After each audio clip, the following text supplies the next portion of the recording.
അദ്ദേഹം പറഞ്ഞു വരട്ടെ, എങ്ങനെ വരട്ടെ, പക്ഷെ നമുക്ക് വാർത്ത കൊടുക്കണം. സുനാമി ഒന്നും പറഞ്ഞ് നമുക്ക് ഇറങ്ങി ഓടാൻ പറ്റില്ലല്ലോ, നമുക്ക് വാർത്ത കൊടുക്കാം എന്ന് പറഞ്ഞു. ശരി, അങ്ങനെ ഞങ്ങൾ അന്ന് സുനാമിയുടെ അന്ന് ഇവിടെ ഇരുന്ന് ഈ സുനാമി തിരകൾ ഏത് സമയത്തും വരാം എന്നുള്ള ഒരു ഓർമ്മ ഉൾക്കൊണ്ടുകൊണ്ട് തന്നെ വാർത്ത എഴുതുകയും കൊണ്ട് അവതരിപ്പിക്കുകയും ചെയ്തു. ആ റൂമിൽ നിന്ന് നോക്കിക്കഴിഞ്ഞാല് നീ പറഞ്ഞ പോലെ ഇവിടെ ഈ മറ്റേ മരങ്ങളൊന്നും നട്ടുപിടിപ്പിച്ചിട്ടില്ല, നേരെ നമുക്ക് കടല് കാണാം. അപ്പൊ ഇങ്ങനെ തിരകൾ ഇങ്ങനെ വളരെ ഉയർന്നു വന്ന് അടിച്ച് റോഡിലേക്ക് കയറി തിരിച്ചു പോകുന്നൊരു ഏത് നിമിഷവും വരാം, തീർച്ചയായിട്ടും വരാം. അദ്ദേഹം പറഞ്ഞു ഇങ്ങനെ ഈ കൂലില്ലാ പണിക്ക് എന്തിനാണ് അവിടെ പോയിരിക്കുന്നത്, എന്നാ പിന്നെ ഒരു കാര്യം ചെയ്യും.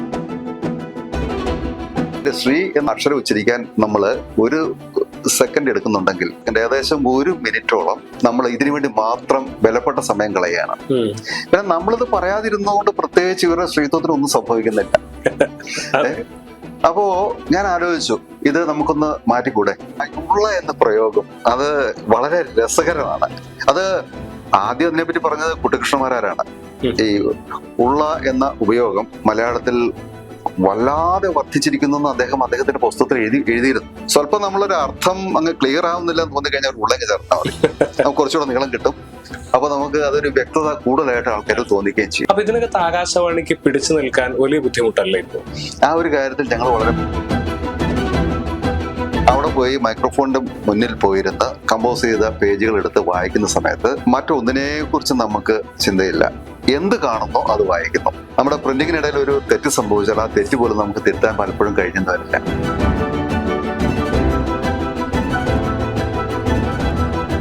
ആകാശവാണി പ്രാദേശിക വാർത്തകൾ വായിക്കുന്ന അനിൽ ചന്ദ്രൻ. ഇത് രാവിലെ 6:45 ആകാശവാണിയിലെ വാർത്തകൾ കേൾക്കുന്ന മലയാളികൾക്ക് പരിചയമുള്ള ഒരു പേരായിരിക്കും. അദ്ദേഹമാണ് നമ്മളോടൊപ്പം ഉള്ളത്. അദ്ദേഹം ഈ മെയ് മാസം 31-ാം തീയതിയോടുകൂടി ആകാശവാണിയോട് വിട പറയുകയാണ്. അനിലേട്ടൻ വിട പറയുമ്പോൾ അവിടെ ഒരു ചരിത്രം കൂടിയാണ് അവസാനിക്കുന്നത്. ആകാശവാണി പ്രാദേശിക വാർത്താ അവതാരകൻ എന്ന നിലയിലുള്ള ഒടുവിലത്തെ സ്റ്റാഫ് ന്യൂസ് റീഡറും പടിയിറങ്ങാണ്. അപ്പോൾ അനിലേട്ടൻ നമസ്കാരം. നമസ്കാരം ചേട്ടാ, ഇപ്പം നീണ്ട 30 വർഷത്തെ ഔദ്യോഗിക ജീവിതത്തിന് ശേഷം പടിയിറങ്ങാണ്. ചേട്ടൻ പടിയിറങ്ങുമ്പം ഒരു ചരിത്രം കൂടിയാണ് അവിടെ അവസാനിക്കുന്നത് അല്ലെ? മലയാളത്തിലെ ഏറ്റവും ഒടുവിലത്തെ വാർത്താ അവതാരകനും പടിയിറങ്ങാണ്. ഈ 30 വർഷം തിരിഞ്ഞു നോക്കുമ്പോൾ എന്താണ് തോന്നുന്നത്? 30 വർഷം വളരെ പെട്ടെന്ന് കടന്നുപോയാലാണ് എനിക്ക് തോന്നുന്നത്. ഞാൻ ഡൽഹിയിലാണ് ആദ്യമായി വാർത്താ വിഭാഗത്തിൽ ജോയിൻ ചെയ്യുന്നത്. അത് 1995 ഒക്ടോബർ 19 ഡൽഹിയിൽ ജോയിൻ ചെയ്യുന്നത്. അതിനുശേഷം ഒരു 2 വർഷത്തോളം ഡൽഹിയിൽ ജോലി ചെയ്തു. പിന്നീട് ഇവിടെ വേക്കൻസി വന്നപ്പോൾ കോഴിക്കോട്ടേക്ക് വന്നു. എനിക്ക് ആകാശവാണി കണക്ഷൻ എന്ന് പറഞ്ഞു കഴിഞ്ഞാൽ 1987 നമ്മുടെ NN കക്കാടിന് വയലാർ അവാർഡ് ലഭിച്ച വർഷം. അന്ന് അവാർഡ് ദാന ചടങ്ങ് പാലക്കാട് വെച്ചിട്ടായിരുന്നു. അപ്പൊ ഈ അവാർഡ് ദാന ചടങ്ങിന് ഒരു 2 ആഴ്ച മുമ്പ് കേരളത്തിലെ വിദ്യാർത്ഥികൾക്ക് വേണ്ടി കോളേജ് വിദ്യാർത്ഥികൾക്ക് വേണ്ടി ഒരു കവിതാ രചനാ മത്സരം നടത്തി. അന്ന് സഫലമീ യാത്ര എന്ന കവിതയ്ക്കാണ് NN കക്കാടിന് വയലാർ അവാർഡ് കിട്ടിയത്. അപ്പൊ അതുമായി ബന്ധപ്പെട്ട് ഒരു കവിതാ മത്സരം നടത്തി. ഞാൻ പോയി കവിത എഴുതിയിട്ട് ഒരുവിധം തൃപ്തികരമാണെന്ന് തോന്നി. പക്ഷെ ഒരിക്കലും അതിന് ഒരു സമ്മാനം കിട്ടുന്നുള്ള പ്രതീക്ഷ ഒന്നും ഉണ്ടായിരുന്നില്ല. പക്ഷെ അന്ന് ഉച്ച കഴിഞ്ഞ് അവാർഡ് പ്രഖ്യാപിക്കുമ്പോൾ 3-ാം സ്ഥാനം, 2-ാം സ്ഥാനം, 1-ാം സ്ഥാനം അങ്ങനെയാണ് വരുന്നത്. അതിൽ 1-ാം സ്ഥാനത്ത് എന്റെ പേരായിരുന്നു. അനിൽചന്ദ്രൻ അല്ല, അന്ന് ഞാൻ അനിൽകുമാറാണ്. അനിൽകുമാർ. അന്ന് ഞാൻ ആലത്തൂർ ശ്രീനാരായണ കോളേജിൽ BSc പഠിക്കുകയാണ്. ഞാൻ സോളജി മെയിൻ എടുത്ത് പഠിച്ച ഒരു ബിരുദക്കാരനാണ്. അങ്ങനെ അവിടെ പോയി മറ്റേ കവിത എഴുത്തിൽ സമ്മാനവും കിട്ടി. സമ്മാനം കിട്ടിക്കഴിഞ്ഞപ്പോഴാണ് വേറൊരു പ്രശ്നം വന്നത്. സമ്മാനാർഹമായ കവിത വേദിയിൽ അവതരിപ്പിക്കണം. എനിക്കിപ്പോഴും അന്നും ഇന്നും കവിതാ പാരായണം അറിഞ്ഞുകൂടാ. കവിത നന്നായിട്ട് ആസ്വദിക്കാൻ അറിയാം, അത്യാവശ്യം ഞാൻ എഴുതുന്നത് അങ്ങനെ പറയാൻ പറ്റില്ല എങ്കിൽ പോലും അന്നത്തെ കാലത്ത് ഒരുവിധം നന്നായി കവിതകൾ എഴുതുമായിരുന്നു. കവിതകളും ചെറുകഥകളും ഒക്കെ എഴുതുമായിരുന്നു. ആ ഒരു കാലഘട്ടത്തിൽ ഇങ്ങനെ ഒരു അവാർഡ് കിട്ടി. അന്ന് ആകാശവാണിക്ക് വേണ്ടി അത് ശബ്ദലേഖനം ചെയ്യാൻ വന്നത് നമ്മുടെ 24 ചാനലിന്റെ ശ്രീകണ്ഠൻ സാറാണ്. അദ്ദേഹം വന്നിട്ട് സമ്മാനാർഹരെയൊക്കെ പരിചയപ്പെടുന്ന സമയത്ത് എൻ്റെ അടുത്ത് ഷെയ്ഖാൻ്റെ ഒക്കെ തന്നു. നമുക്കെപ്പോ എന്നാൽ ആലപിക്കുന്നത് റെക്കോർഡ് ചെയ്യല്ലേന്ന് ചോദിച്ചു. ഞാൻ പറഞ്ഞു എവിടെ ആലപിക്കും? ഞാൻ ആലപിക്കില്ല എന്ന് പറഞ്ഞു. അപ്പൊ പിന്നെ സമ്മാനം കിട്ടിയിട്ട് വേദിയിൽ അവതരിപ്പിക്കാതെ പിന്നെ എങ്ങനെ സമ്മാനം വാങ്ങും ചോദിച്ചു. ഞാൻ പറഞ്ഞല്ലോ സാർ, എന്റെ പ്രശ്നം ഇതാണ്, എനിക്ക് കവിത വായിക്കാൻ അറിഞ്ഞുകൂടാ, അത്യാവശ്യം എഴുതാം, അതിനപ്പുറത്തേക്ക് എനിക്ക് വായിക്കാൻ അറിയില്ല എന്ന് പറഞ്ഞു. ഏതായാലും അന്ന് സംഘാടകരൊക്കെ ഇടപെട്ടിട്ട് നല്ലവണ്ണം കവിത വായിക്കാൻ അറിയാവുന്ന ആൾക്കാർ അവിടെ കവിത അവതരിപ്പിച്ചു. ഞാൻ ഒരു ശ്രോതാവായിട്ട് അവിടെ ഇരുന്നു. രക്ഷപ്പെട്ടു. അപ്പോ ശ്രീണ സാർ പറഞ്ഞു, ഈ കവിത ആകാശവാണിയിൽ വന്ന് അവതരിപ്പിക്കേണ്ടി വരും കേട്ടോ എന്ന് പറഞ്ഞു. ഞാൻ പറഞ്ഞു, സാറേ ഒരു നിർവാഹവും ഇല്ല, ഞാൻ കവിത ആലപിച്ചു കഴിഞ്ഞാൽ ആ എഴുതതിന്റെ നന്മ കൂടി നഷ്ടപ്പെട്ടു പോകും. അതുകൊണ്ട് സാറ് എന്തെങ്കിലും ഒരു സഹായം ചെയ്തതെന്നോ നന്നായിരുന്നെന്ന് പറഞ്ഞു. ഓക്കെ, ഞാൻ നോക്കട്ടെ എന്ന് പറഞ്ഞിട്ട് അദ്ദേഹം പോയി. അത് ഈ പറഞ്ഞ പോലെ യുവാണിയിൽ ആ കവിത ആലപിച്ചു. അവിടെയുള്ള ഒരു ഗായകനെ കൊണ്ട് ആലപിച്ച് വളരെ നന്നായിട്ട്, ഞാൻ പോലും ഞെട്ടിപ്പോകുന്ന തരത്തിൽ അദ്ദേഹം അതവിടെ അവതരിപ്പിച്ചു. അങ്ങനെയാണ് ആദ്യമായിട്ട് ഒരു ആകാശവാണി ബന്ധം വരുന്നത്. ഞാൻ പോയില്ല. അത് കഴിഞ്ഞൊരു 2 മാസം കഴിഞ്ഞപ്പോ എനിക്ക് ആകാശവാണി എന്നൊരു കോൺട്രാക്ട് വന്നു. ഒരു ഇന്റർവ്യൂ പരിപാടി യുവാണിക്ക് വേണ്ടി ചെയ്യണം എന്ന് പറഞ്ഞിട്ട് വന്നു. അന്ന് കുക്കു പരമേശ്വരന് മികച്ച സഹനടിക്ക് അവാർഡ് കിട്ടിയ സമയമാണ്, സംസ്ഥാന അവാർഡ് കിട്ടിയ സമയമാണ്. കുക്കു പരമേശ്വരനെ യുവാണിക്ക് വേണ്ടി ഇന്റർവ്യൂ ചെയ്യാൻ ഒരു കോൺട്രാക്ട് ആയിരുന്നു അന്ന് വന്നത്. അതിനുശേഷം ഞാൻ പലതവണ കഥകളൊക്കെ അവതരിപ്പിക്കാൻ അവിടെ പോകുമായിരുന്നു. യുവാണിയിലും മറ്റ് പ്രോഗ്രാമുകളും. കവിത ആലപിക്കില്ലെന്നേ ഉള്ളൂ, കഥ വായിക്കാം. അന്നും എനിക്ക് കഥ വായിക്കാൻ ഒരു പ്രത്യേക താല്പര്യമുണ്ട്. അങ്ങനെ ആകാശവാണി തൃശ്ശൂർ നിലയത്തിലാണ് ഈ സംഭവങ്ങളെല്ലാം ഉണ്ടായത്. അങ്ങനെ അവരുമായിട്ട് ഇങ്ങനെ ഒരു സൗഹൃദം ഉണ്ടാക്കി. അത് കഴിഞ്ഞിട്ട് MA കോഴ്സ് കഴിഞ്ഞു. MA കഴിഞ്ഞിട്ടാണ് ഞാൻ കേരള പ്രസ് അക്കാദമി, ഇന്നതിന്റെ പേര് മീഡിയ അക്കാദമി എന്നാണ്, പ്രസ് അക്കാദമി പോയി ജേർണലിസം PG ഡിപ്ലോമയ്ക്ക് ചേർന്നു. ആ കാലത്തും ഇടയ്ക്കിടെ തൃശ്ശൂർ പോയി പരിപാടികളൊക്കെ അവതരിപ്പിക്കുമായിരുന്നു. അത് കഴിഞ്ഞ് ഞാൻ നേരത്തെ പറഞ്ഞല്ലോ, മാതൃഭൂമിയിൽ കുറച്ചു കാലം 3 മാസത്തോളം ഞാൻ ശമ്പളമില്ലാത്ത ഒരു ജേർണലിസ്റ്റായിട്ട് പ്രവർത്തിച്ചു. അതിനിടയിലാണ് മംഗളം ദിനപത്രം ആരംഭിക്കുന്നത്. അന്ന് അതിന്റെ ജനറൽ എഡിറ്റർ ആയിരുന്ന KM റോയ്, അദ്ദേഹം ഞങ്ങളുടെ പ്രസ് അക്കാദമിയിലെ അധ്യാപകൻ കൂടിയായിരുന്നു. അദ്ദേഹം പറഞ്ഞു, ഇങ്ങനെ ഈ കൂലില്ലാ പണിക്ക് എന്തിനാണോ അവിടെ പോയിരിക്കുന്നത്, എന്നാ പിന്നെ ഒരു കാര്യം ചെയ്യും, മംഗളത്തിൽ വരും, നമുക്ക് അതിൽ ജോയിൻ ചെയ്യാം എന്ന് പറഞ്ഞു. അങ്ങനെ അദ്ദേഹത്തിന്റെ നിർദ്ദേശപ്രകാരം പോയി ഒരു പരീക്ഷയൊക്കെ എഴുതി അതിൽ ക്വാളിഫൈ ചെയ്ത് മംഗളത്തില് സബ് എഡിറ്റർ ട്രെയിനി ആയിട്ട് ജോയിൻ ചെയ്തു.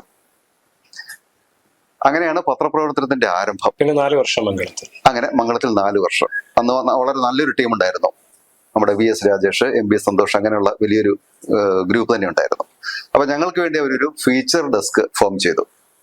അപ്പോ ഈ കലോത്സവങ്ങള്, അതുപോലെ സ്പെഷ്യൽ പ്രോഗ്രാംസ് എല്ലാം റിപ്പോർട്ട് ചെയ്യാൻ വേണ്ടിയിട്ട് ഈ ന്യൂസ് ഡെസ്ക് ഒരു പ്രത്യേക ഫീച്ചർ ഡെസ്ക് ഉണ്ടാക്കി. ആ ഡെസ്കിൽ ഞാനൊരു അംഗമായിരുന്നു.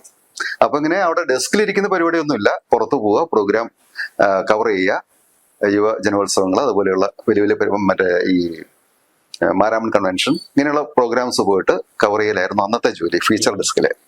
പിന്നീട് കോഴിക്കോട് യൂണിറ്റ് വന്നപ്പോൾ ഞാൻ കോഴിക്കോട്ടേക്ക് സ്ഥലം മാറി വന്നു. പിന്നെ കാസർഗോഡ് ജില്ലാ ലേഖകനായിട്ട് പ്രവർത്തിച്ചു. അങ്ങനെ ഒരു 4 വർഷത്തോളം മംഗളത്തിൽ ജോലി ചെയ്തിരുന്നു. അതിനുശേഷം ചില അഭിപ്രായ വ്യത്യാസങ്ങൾ, മാനേജ്മെന്റുമായിട്ട് ചില അഭിപ്രായ വ്യത്യാസങ്ങൾ ഉണ്ടായി. അപ്പൊ അതില് കണ്ടിന്യൂ ചെയ്യാൻ പറ്റാത്ത, മാനസികമായി നമുക്ക് പറ്റാത്തൊരു സാഹചര്യം വന്നു. അങ്ങനെ ഒന്ന് ഞാൻ റിസൈൻ ചെയ്തു. അങ്ങനെ റിസൈൻ ചെയ്തിട്ട് വെറുതെ വീട്ടിലിരിക്കുകയായിരുന്നു. ആ സമയത്താണ് ഈ ആകാശവാണിക്ക് വേണ്ടി ആപ്ലിക്കേഷൻ കോൾ ഫോർ ചെയ്യുന്നത്. ആകാശവാണിയിൽ ഞാൻ ആദ്യമായിട്ടല്ല ഈ പരീക്ഷ എഴുതാൻ പോകുന്നത്. അതായത് ന്യൂസ് റീഡർ കം ട്രാൻസ്ലേറ്റർ പരീക്ഷ എഴുതാൻ പോകുന്നത് 3ാം തവണയാണ്.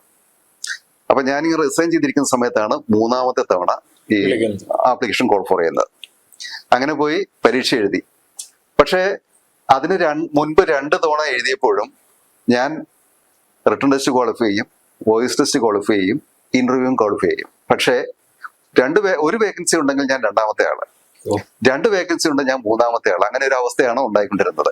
ഏതായാലും ഇത്തവണ ഞാൻ പോയി പരീക്ഷ എഴുതി.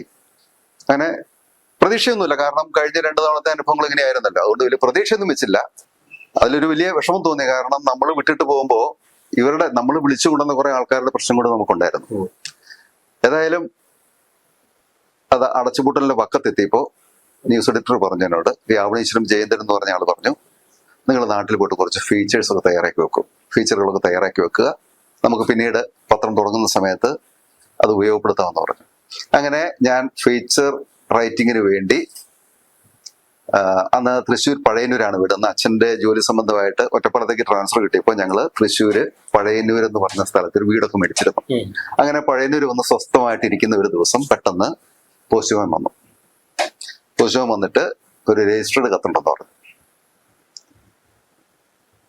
അപ്പൊ ഞാൻ വീട്ടിലില്ലാത്ത സമയത്താണ് പുസ്തകം വന്ന് കത്തിന്റെ കാര്യം പറയുന്നത്. അപ്പൊ ഞാൻ പിറ്റേന്ന് പോയി, രാവിലെ പോയി രജിസ്റ്റേർഡ് കത്ത് വാങ്ങിയപ്പോ ഞാൻ സെലക്ടഡ് ആയിരിക്കുന്നുവെന്നും എന്റെ വില്ലിങ്നെസ് കൊടുക്കണമെന്നും ആവശ്യപ്പെട്ടുകൊണ്ടുള്ള കത്തായിരുന്നു അത്.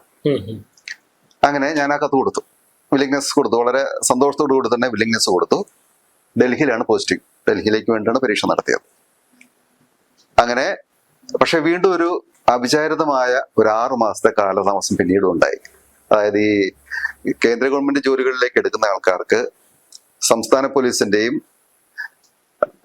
സംസ്ഥാനത്തെ ഈ രഹസ്യാന്വേഷണ വകുപ്പിന്റെയും ഒക്കെ എൻക്വയറിക്ക് പുറമെ കേന്ദ്ര IB-യുടെ ഒരു എൻക്വയറിയും കൂടെ ഉണ്ട്. അപ്പൊ ഈ എൻക്വയറി റിപ്പോർട്ടുകൾ അയച്ചു കൊടുത്ത ഒരു കാലതാമസം ഉണ്ടായി, കൊടുക്കുന്നതിന് ചില കാലതാമസം ഉണ്ടായി. ആ കാലതാമസം കൊണ്ട് 6 മാസം കൂടെ നിയമനം വൈകി. ഏതായാലും അവസാനം 1995 ഒക്ടോബർ 19 ഡൽഹിയിൽ പോയിട്ട് ജോയിൻ ചെയ്തു. ഇപ്പോൾ നമ്മള് ഈ ചേട്ടന്റെ ജോലിയെ കുറിച്ച് പറയുന്നത് ന്യൂസ് റീഡർ കം ട്രാൻസ്ലേറ്റർ എന്നുള്ളതാണ്. പക്ഷേ ശ്രോതാക്കൾക്ക് കൂടുതൽ പരിചയം വാർത്തകൾ വായിക്കുന്നത് എന്ന് പറയുന്ന ആ രീതിയിലാണ്. അപ്പോൾ ചേട്ടന്റെ വാർത്താ വായനയ്ക്ക് ഒരു പ്രത്യേകതയുണ്ട്. അതായത് അതുവരെ ഉണ്ടായിരുന്ന ഒരു ശൈലിയിൽ നിന്നൊരു മാറ്റം ഉണ്ടായിട്ടുണ്ടല്ലേ? അതെങ്ങനെയാണ്? സ്വയം കരുതിക്കൂട്ടി ചെയ്തുണ്ടാക്കി? അല്ല, അങ്ങനെ കരുതിക്കൂട്ടി ഉണ്ടാക്കിയ ഒരു മാറ്റമല്ല അത്. അങ്ങനെ ഒരു ശൈലീപരമായ മാറ്റം വന്നിട്ടുണ്ടെങ്കിൽ എനിക്ക് വളരെ സന്തോഷം. പക്ഷെ ഈ വാർത്തകൾക്കൊരു കുഴപ്പമുണ്ട്. നമുക്ക് വളരെ പെട്ടെന്നൊന്നും വാർത്തകളുടെ സ്വഭാവത്തിൽ മാറ്റം വരുത്താൻ പറ്റില്ല.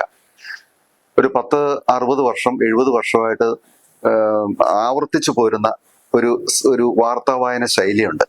അതായത് നമ്മുടെ രാമേന്ദ്രൻ സാറും പ്രതാപനും അങ്ങനെയുള്ള ആൾക്കാരൊക്കെ സൃഷ്ടിച്ച ഒരു രീതിയുണ്ട്. ആ രീതി ഭേദിക്കെന്ന് വെച്ചാൽ അത്ര എളുപ്പമല്ല.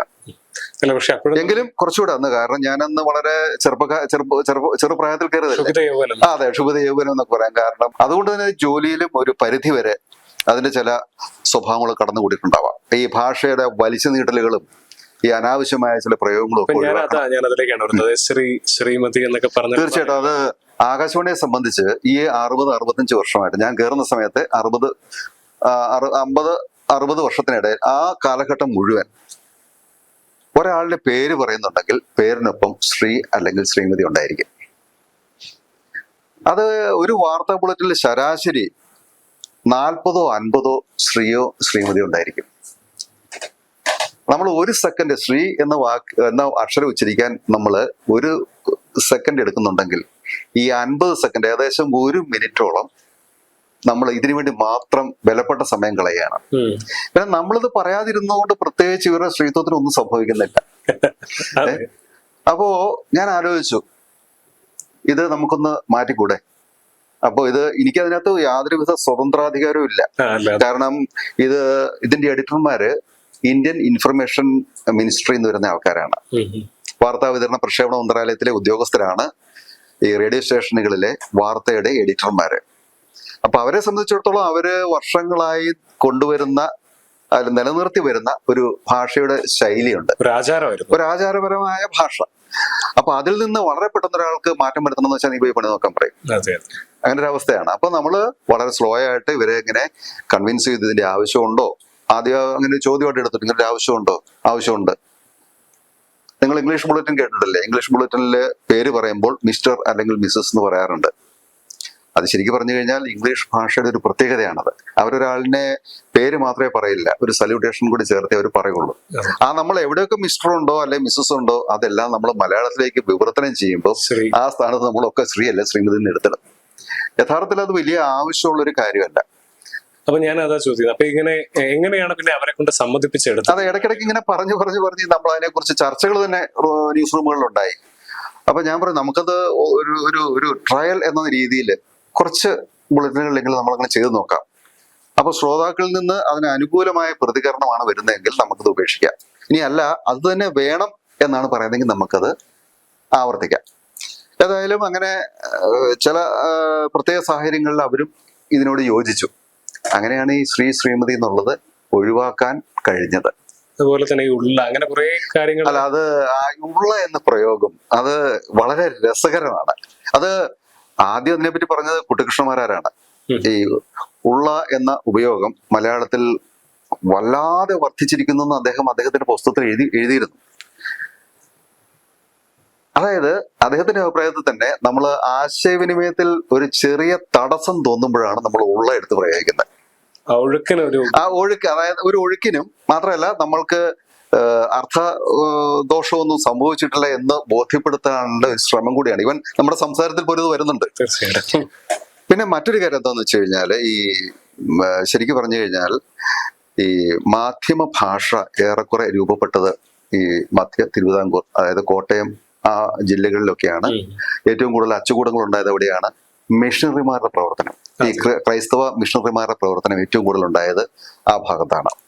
അതുകൊണ്ട് തന്നെ ഈ ബൈബിൾ മലയാളത്തിലേക്ക് മൊഴിമാറ്റം ചെയ്ത് അതിലെ ബൈബിൾ വചനങ്ങൾ പഠിപ്പിക്കുന്ന സമയത്ത്, വിശ്വാസികളെ കേൾപ്പിക്കുന്ന സമയത്ത് ഒരു ആശയ വ്യക്തത കിട്ടാൻ വേണ്ടിയിട്ട് ഈ ഉള്ള എന്ന വാക്ക് കൂടുതലായിട്ട് ചേർത്തു. അതിനൊരു പതിവുണ്ട്. കാരണം അത് ജനങ്ങളെ ബോധ്യപ്പെടുത്തണമെങ്കിൽ ഒരു ഊന്നി പറയുന്ന ഒരു എഫക്റ്റ് ആണ് നമ്മൾ ഉള്ള പ്രയോഗിക്കുമ്പോൾ കിട്ടുന്നത്. സ്വല്പം നമ്മളൊരു അർത്ഥം അങ്ങ് ക്ലിയർ ആവുന്നില്ല എന്ന് തോന്നിക്കഴിഞ്ഞാൽ ഒരു ഉള്ളങ്ങ് ചേർത്താൽ മതി, നമുക്ക് കുറച്ചുകൂടെ നീളം കിട്ടും. അപ്പൊ നമുക്ക് അതൊരു വ്യക്തത കൂടുതലായിട്ട് ആൾക്കാർ തോന്നിക്കുകയും ചെയ്യും. ഇതിനെ കുറിച്ചൊരു ധാരണയുണ്ട്. അതെ അതെ. അത് മാത്രമല്ല, അത് സംസാര ഭാഷയിൽ വളരെ കൂടുതലുണ്ട്. ഉള്ള എന്നുള്ള പ്രയോഗം സംസാര ഭാഷയിൽ വളരെ കൂടുതലുണ്ട്. അതെ, അത് അറിയാതെ വരുന്നതാ. നമ്മൾ കേട്ട് പഠിക്കുന്ന ആ ഭാഷയിലെല്ലാം ഉള്ളയുണ്ട്. അതുകൊണ്ട് തന്നെ നമ്മുടെ സംസാരത്തിലും ഉള്ള കണ്ടുമാനം കടന്നു വരും. ആവശ്യമുള്ളത് ഉപയോഗിക്കാം, അനാവശ്യമായിട്ട് ഉപയോഗിക്കരുത് മാത്രമേ ഞാൻ പറഞ്ഞുള്ളൂ. അല്ല, അതും എടുത്ത ഒരു പരിധി വരെ പ്രയോഗം എടുത്ത് ഒഴിവാക്കാൻ പറ്റി. അത് പ്രത്യേകിച്ച് കോഴിക്കോട്ട് നിന്നുള്ള പ്രാദേശിക വാർത്തയില് അത് ഏറെക്കുറെ, അതായത് ഒരു ബുള്ളറ്റിൻ എടുത്താൽ അതിനകത്ത് പരമാവധി ഒരു ഉള്ളേ ഉണ്ടാവുള്ളൂ, അല്ലെ രണ്ടെണ്ണം, പരമാവധി പോയ രണ്ടെണ്ണം.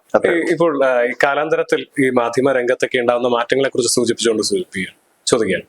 അതായത് ആകാശവാണിയെ സംബന്ധിച്ചിടത്തോളം ഒരു വലിയ വെല്ലുവിളി നേരിടുന്ന ഒരു കാലഘട്ടം കൂടിയാണ്. കാരണം മുൻപ് ഈ ശ്രവ്യ മാധ്യമം എന്ന് പറയുമ്പോൾ ആകാശവാണി മാത്രമേ ഉണ്ടായിരുന്നുള്ളൂ. എന്നാൽ ഇന്ന് ഒരുപാട് ന്യൂജൻ FM-കൾ വരുന്നുണ്ട്, അവരുടെ ഒരു ഒഴുക്കുണ്ട്. അപ്പൊ ഇതിനകത്ത് ആകാശവാണിക്ക് പിടിച്ചു നിൽക്കാൻ വലിയ ബുദ്ധിമുട്ടല്ലേ ഇപ്പോ? ആ ഒരു കാര്യത്തിൽ ഞങ്ങൾ വളരെ ഭാഗ്യവാന്മാരാണ്. വാർത്ത അവർക്കില്ല. FM ചാനലുകൾക്കൊന്നും വാർത്തയില്ല, വാർത്താ പ്രക്ഷേപണം ചെയ്യാനുള്ള അവകാശം അവർക്കില്ല. ഞങ്ങൾക്ക് മാത്രമേ ഉള്ളൂ. വേണമെങ്കിൽ അവർക്ക് ആകാശവാണിയുടെ വാർത്തകൾ എടുക്കാം, അവർക്കത് റിലേ ചെയ്യാനുള്ള റൈറ്റ് ഉണ്ട്.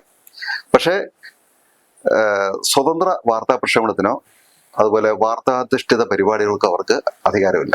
പക്ഷെ മറ്റു തരത്തിലുള്ള ഈ എന്റർടൈൻമെന്റ് വാർത്ത പരിപാടികളൊക്കെ വരുമ്പോൾ അത് അവര് വളരെ വിദഗ്ധമായിട്ട് വാർത്തയല്ല എന്ന് തോന്നിപ്പിക്കുന്ന തരത്തിൽ വാർത്ത അവര് കൊടുക്കുന്നുണ്ട്. പല ഈവന്റ്സ് ഒക്കെ ഉണ്ടായി കഴിഞ്ഞാൽ അവര് അതിനെക്കുറിച്ച് രണ്ടുപേരുടെ സംഭാഷണമായിട്ടും അല്ലെങ്കിൽ ടെലിഫോണിൽ സംസാരിക്കുന്നതായിട്ടും പറഞ്ഞ് ആ വാർത്തയുടെ ഉള്ളടക്കം ജനങ്ങളിൽ എത്തിക്കുന്നുണ്ട്. എങ്കിൽ പോലും ഒരു വാർത്താ ബുള്ളറ്റിൻ എന്ന നിലയിൽ അവർക്ക് വാർത്ത പ്രക്ഷേപണം ചെയ്യാൻ പെർമിറ്റ് ഇല്ല, അധികാരമില്ല. ഇപ്പോൾ ചേട്ടൻ ഈ പറഞ്ഞ പോലെ അവസാനത്തെ സ്റ്റാഫ് ന്യൂസ് റീഡറാണ്. അപ്പോൾ സ്വാഭാവികമായിട്ട് ഇത് കേൾക്കുമ്പോൾ നമ്മുടെ പ്രേക്ഷകർക്ക് സംശയം ഉണ്ടാവും, അവസാനത്തെ സ്റ്റാഫ് ന്യൂസ് റീഡറും പുറത്ത് പടിയിറങ്ങുകയാണ്, അപ്പൊ ഇനി ആകാശവാണിയിൽ എങ്ങനെയാണ് ന്യൂസുകൾ അവതരിപ്പിക്കപ്പെടുക എന്നുള്ളത്. അപ്പൊ അതെങ്ങനെയായിരിക്കും? ആകാശവാണിയിൽ ഇപ്പോ രണ്ടു തരം വാർത്ത വായനക്കാരുണ്ട്.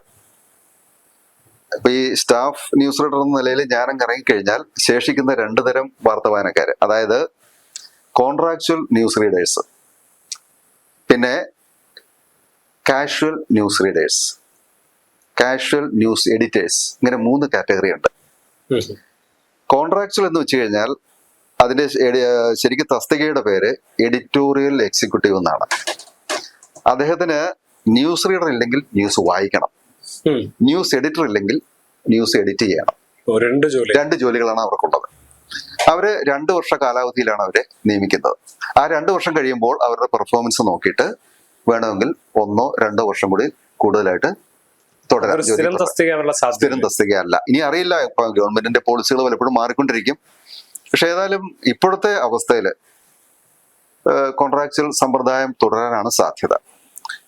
ഇപ്പോൾ ഒരു 30 വർഷം എന്ന് പറയുമ്പോൾ ചേട്ടൻ പറഞ്ഞു നേരത്തെ വളരെ പെട്ടെന്ന് കഴിഞ്ഞു വരുന്നു, പക്ഷെ അതൊരു വലിയ കാലയളവ് തന്നെയാണ്.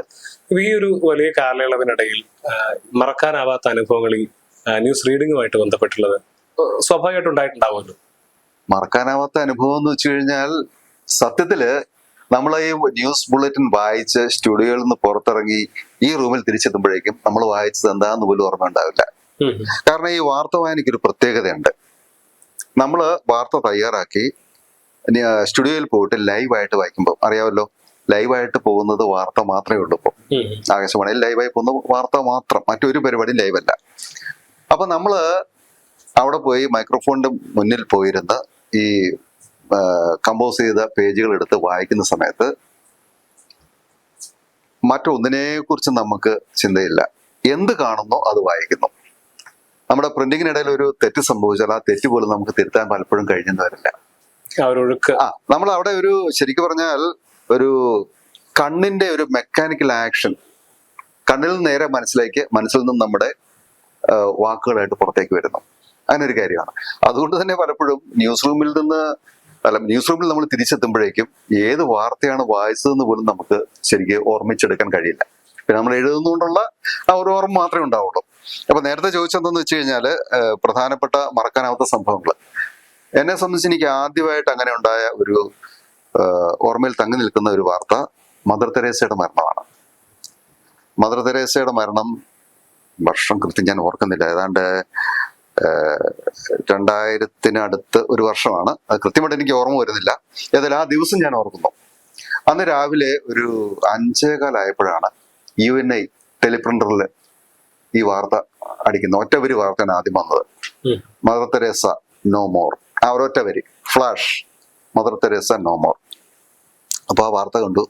അന്ന് മദർ തെരേസയെ കുറിച്ച്, അവരുടെ ചാരിറ്റി പ്രവർത്തനത്തെ കുറിച്ചൊക്കെ ധാരാളം വായിച്ചറിവുണ്ടായിരുന്ന ഒരു കാലഘട്ടമായിരുന്നു. അതുകൊണ്ട് തന്നെ കണ്ടപ്പോൾ എനിക്ക് പെട്ടെന്ന് ഷോക്ക്ഡ് ആയിപ്പോയി.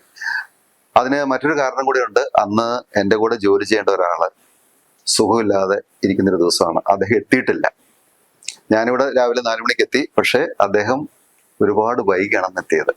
അപ്പൊ 5:15 ഈ വാർത്ത വന്ന സമയത്ത് എനിക്ക് പെട്ടെന്നൊരു പേടി വന്നു. കാരണം ഇവരെ പോലെ മഹതിയായ ഒരാൾ മരിക്കുന്ന സമയത്ത് 1-2 പേരും കൂടെ സഹായം ഇല്ലാതെ നമുക്കൊരു ഫുൾ സ്റ്റോറി പ്രിപ്പയർ ചെയ്യാൻ പറ്റുമോ എന്നൊരു ധൈര്യക്കുറവ് ആദ്യം തോന്നി. അപ്പോഴേക്ക് 7 വർഷത്തോളം കഴിഞ്ഞു. എന്നാൽ പോലും ഇതുപോലെ ഒരു മരണം എന്ന് വെച്ചാൽ ഒരു തീർച്ചയായിട്ടും പ്രതീക്ഷിക്കാതിരിക്കുന്ന, അല്ലെങ്കിൽ നമ്മൾ അത്രത്തോളം ആരാധിക്കുന്ന ഒരു വ്യക്തിയുടെ മരണമാണ്. ഏതായാലും UNI പിന്നീട് അതിന്റെ ഡീറ്റെയിൽ സ്റ്റോറി അടിച്ചു. ഞാനതെല്ലാം എടുത്ത് ട്രാൻസ്ലേറ്റ് ചെയ്ത് വാർത്ത ഫോം ചെയ്ത് വെച്ചു. ആ സമയത്താണ് എൻ്റെ ഷിഫ്റ്റിലുണ്ടായിരുന്ന മറ്റു 2 പേരും എത്തുന്നത്. എൻ്റെ കൂടെ വായിക്കേണ്ട ആൾ അദ്ദേഹം പറഞ്ഞു, എനിക്ക് സുഖമില്ല, നിങ്ങൾ തന്നെ അത് കൈകാര്യം ചെയ്യണം കേട്ടോ എന്ന് പറഞ്ഞ് അദ്ദേഹം ഒരു കുറച്ച് റെസ്റ്റ് എടുക്കാൻ വേണ്ടി പോയി. അപ്പൊ ഞങ്ങൾ 2 പേര് കൂടിയാണ്. അപ്പം അദ്ദേഹത്തോട് ഞാൻ പറഞ്ഞു, വാർത്തയ്ക്ക് ഞാൻ റെഡി ആക്കിയിട്ടുണ്ട്, നോക്കിയാൽ മതി എന്ന് പറഞ്ഞു. അദ്ദേഹം നോക്കി, ഓക്കെ. അന്ന് കൺവെൻഷണൽ ഒരു ട്രാൻസ്ലേഷനെക്കാട്ടിലും അപ്പുറം എനിക്ക് വൈകാരികമായ രീതിയിൽ ആ വാർത്ത ഞാൻ എഴുതിപ്പോയി. അതിന്റെ തുടക്കം ഇങ്ങനെയായിരുന്നു: അഗതികളുടെ അമ്മ മദർ തെരേസ ഇനിയില്ല എന്നായിരുന്നു ആ വാചകത്തിന്റെ തുടക്കം. ഞാൻ വളരെ അത് മനസ്സിൽ തങ്ങി നിൽക്കുന്ന ഒരു വാർത്തയാണ്. പിന്നെ അതുപോലെ വന്ന വാർത്തകള് സുനാമിയുടെ കാലഘട്ടത്തിലാണ്. സുനാമി കാലഘട്ടം. സുനാമിയില് ആ സമയത്ത് ഞാനിവിടെ ഓഫീസിലുണ്ട്. ഞാൻ അതില് അത് ചോദിക്കാം. അപ്പം സുനാമി നമ്മൾ പറയുമ്പോൾ നമ്മുടെ ഈ സ്ഥാപനം നേരെ ബീച്ചിന്റെ തൊട്ടടുത്താണ്. അതെ, അതായത് അന്ന് സുനാമി തിരകൾ വന്നിട്ട് ഈ റോഡിൽ വരെ കയറി. റോഡിന് ഇപ്പുറത്തേക്ക് വന്നില്ല, ആ റോഡിൽ വരെ തിരകൾ ഇങ്ങനെ വെള്ളം കയറി വന്നൊരു സാഹചര്യം ഉണ്ടായി. ഭയം ഉണ്ടായിരുന്നു. ഭയം ഉണ്ടായിരുന്നു ചോദിച്ചു കഴിഞ്ഞാൽ ഭയം ഉണ്ടായിരുന്നു. പക്ഷേ അന്ന് ഡ്യൂട്ടിയിൽ ഉണ്ടായിരുന്ന AM തോമസ് എന്ന് പറയുന്ന ന്യൂസ് എഡിറ്ററാണ് ഉണ്ടായിരുന്നത്. അദ്ദേഹം പറഞ്ഞു, വരട്ടെ, വരട്ടെ, പക്ഷെ നമുക്ക് വാർത്ത കൊടുക്കണം. സുനാമി ഒന്നും പറഞ്ഞ് നമുക്ക് ഇറങ്ങി ഓടാൻ പറ്റില്ലല്ലോ, നമുക്ക് വാർത്ത കൊടുക്കാം എന്ന് പറഞ്ഞു. ശരി. അങ്ങനെ ഞങ്ങൾ അന്ന് സുനാമിയുടെ അന്ന് ഇവിടെ ഇരുന്ന് ഈ സുനാമി തിരകൾ ഏത് സമയത്തും വരാം എന്നുള്ള ഒരു ഓർമ്മ ഉൾക്കൊണ്ടുകൊണ്ട് തന്നെ വാർത്ത എഴുതുകയും കൊണ്ട് അവതരിപ്പിക്കുകയും ചെയ്തു. ഏതായാലും സുനാമി എടുത്തില്ല, ആകാശവാണി എടുത്തില്ല. ഒരു പിരിമുറുക്കം ഉണ്ടായിരുന്നു. അല്ല, ഞാൻ പറയുന്നത് അതായത് ആ വാർത്ത അവതരിപ്പിക്കുന്നത് മാത്രമല്ല, ഇങ്ങനെ മുഖാമുഖം കാണാതെ. അതെ, ഈ ജനലിൽ കൂടെ അപ്പുറത്തായിരുന്നു ന്യൂസ് റൂം. ആ റൂമിൽ നിന്ന് നോക്കിക്കഴിഞ്ഞാല് നീ പറഞ്ഞ പോലെ ഇവിടെ ഈ മരങ്ങളൊന്നും നട്ടുപിടിപ്പിച്ചിട്ടില്ല, നേരെ നമുക്ക് കടൽ കാണാം. അപ്പൊ ഇങ്ങനെ തിരകൾ ഇങ്ങനെ വളരെ ഉയർന്നു വന്ന് അടിച്ച് റോഡിലേക്ക് കയറി തിരിച്ചു പോകുന്നൊരു ഏത് നിമിഷവും വരാം, തീർച്ചയായിട്ടും വരാം.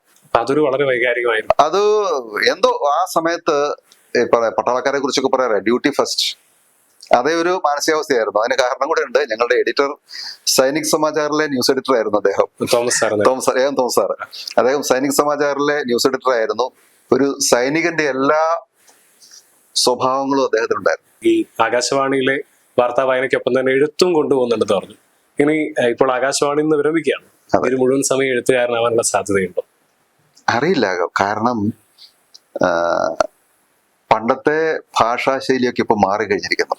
പണ്ടത്തെ കഥകൾക്കോ അല്ലെങ്കിൽ പണ്ടത്തെ തരം കവിതകൾക്കോ ഇന്ന് വലിയ പ്രാമുഖ്യമൊന്നുമില്ല. ഇപ്പൊ യുവതലമുറയാണ് ഈ രംഗത്തെല്ലാം ശോഭിക്കുന്നത്. നമ്മളൊക്കെ ഇനി എഴുതി കഴിഞ്ഞാൽ ഏത് രീതിയിലായിരിക്കും അതിനെ വായനക്കാരെ കാണുക എന്നൊരു സംശയമുണ്ട്. എങ്കിൽ പോലും ചില വ്യക്തമായ ചില പ്ലോട്ടുകൾ മനസ്സിലുണ്ട്. അതെല്ലാം ഒന്ന് എഴുത്തിന്റെ രൂപത്തിൽ പുറത്തു കൊണ്ടുവരണമെന്ന് ആഗ്രഹമുണ്ട്. അതിനൊക്കെയുള്ള ഭാഗ്യം ഉണ്ടാവട്ടെ എന്ന് ആശംസിക്കുന്നു. ഓക്കെ, നന്ദി.